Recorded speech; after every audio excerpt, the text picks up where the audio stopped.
شهر رمضان الذي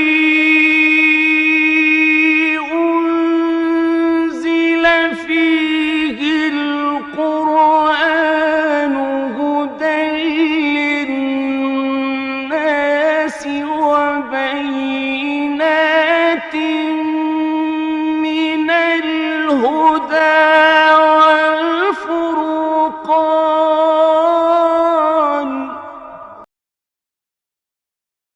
Au nom d'Allah, le tout miséricordieux, le très miséricordieux. Louange à Allah, Seigneur de l'univers. Prières et salutations sur notre prophète Mohammed sallallahu alayhi wa sallam, le plus noble des messagers, ainsi que sur sa famille et ses compagnons nobles et purs, et sur ceux qui suivent sa voie jusqu'au jour du jugement dernier.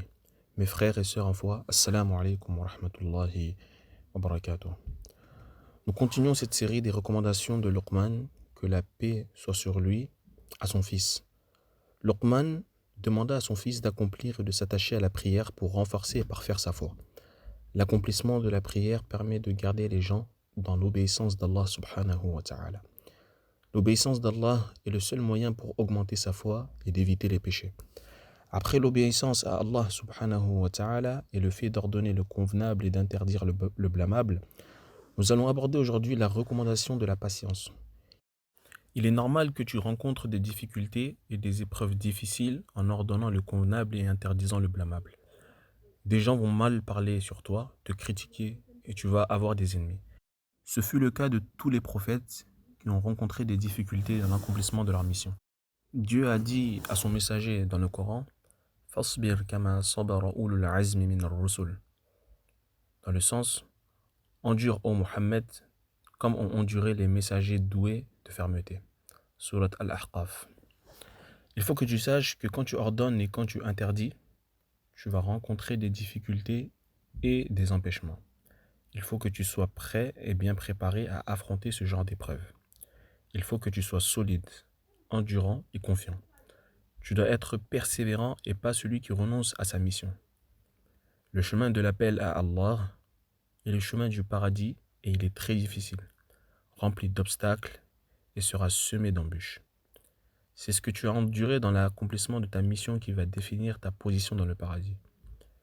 Plus tu patientes et plus tu persévères dans ton chemin, plus ta position sera meilleure et élevée au paradis.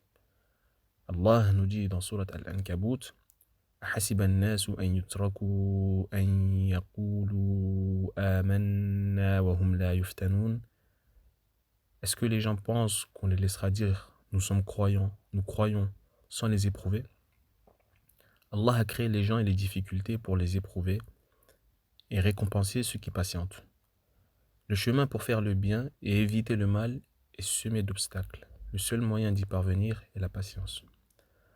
L'autre recommandation de Luqman à son fils afin de se préserver de l'orgueil, comme Allah subhanahu wa ta'ala nous dit dans le Coran, وَلَا تُصَعِّرْ خَدَّكَ لِلنَّاسِ وَلَا تَمْشِ فِي الْأَرْضِ مَرَحًا إِنَّ اللَّهَ لَا يُحِبُّ كُلَّ مُخْتَالٍ فَخُورٍ. Et ne détourne pas ton visage des hommes et ne foule pas la terre avec arrogance et orgueil. Car Allah n'aime pas le présomptueux plein de glorioles. Il ne faut pas laisser l'orgueil prendre le dessus. L'orgueil est une maladie néfaste et nuisible. Il ne faut pas abuser de sa force, ni de sa richesse, ni de sa position pour se permettre de mépriser et de se moquer des gens. Il faut rester juste et humble. Quand l'orgueil se propage dans une société, les gens s'éloignent de leur Seigneur et croient être à l'origine de leur bien.